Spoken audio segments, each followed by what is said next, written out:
6th term 1ல இயல் 1ல வந்து தமிழ் கும்மி பார்க்கலாம். கூட்டமாக கும்மி அடித்து பாடி ஆடுவது மகிழ்ச்சியான அனுபவம். கும்மியில் தமிழை போற்றிய பாடி ஆடுவது பெரும் மகிழ்ச்சி தருவதாகும். வாருங்கள், தமிழின் பெருமையை வாயார பேசலாம், காதார கேட்கலாம், இசையோடு பாடலாம், கும்மி கொட்டி ஆடலாம். கொட்டுங்கடி கும்மி கொட்டுங்கடி, இளம் கோதையரே கும்மி கொட்டுங்கடி, நீளம் 8 திசையிலும் செந்தமிழின் புகழ் எட்டிடவே கும்மி கொட்டுங்கடி.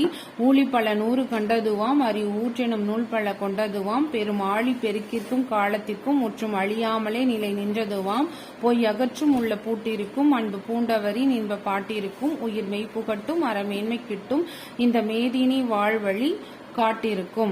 இந்த பாட்டு யார் எழுதியிருக்கார் அப்படின்னா பெருஞ்சித்திரனார்.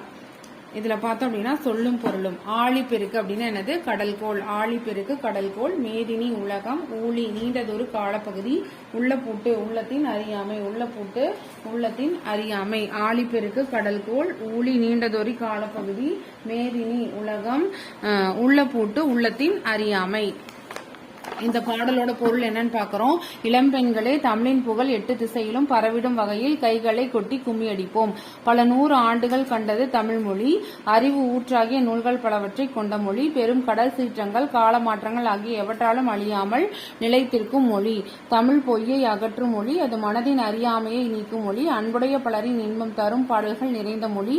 உயிர் போன்ற உண்மையை ஊட்டும் மொழி. உயர்ந்த அறத்தை தரும் மொழி. இந்த உலகம் சிறந்து வாழ்வதற்கான வழிகளையும் காட்டும் மொழி எதுனா தமிழ் மொழி. பெருஞ்சித்திரனார் பத்தி பாக்குறோம். இந்த பெருஞ்சித்திரனாரோட இயற்பெயர் என்ன அப்படின்னா மாணிக்கம். இவர் பாவலரேறு அப்படிங்கிற சிறப்பு பெயரால் அழைக்கப்படுறாரு.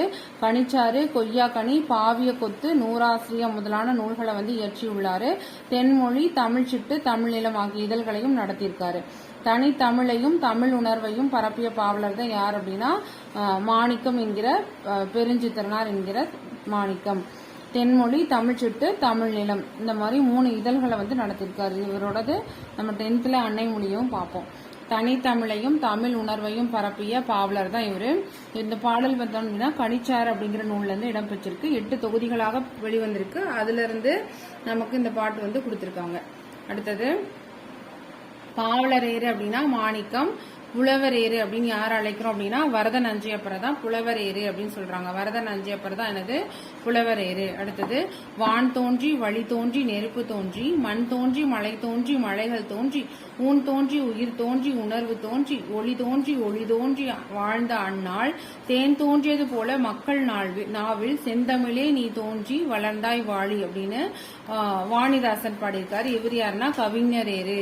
பாவலரேறுனா பெருஞ்சித்திரனார், கவிஞரேறுனா வாணிதாசன், புலவரேறுனா வரத நஞ்சையப்பர். புலவரேறு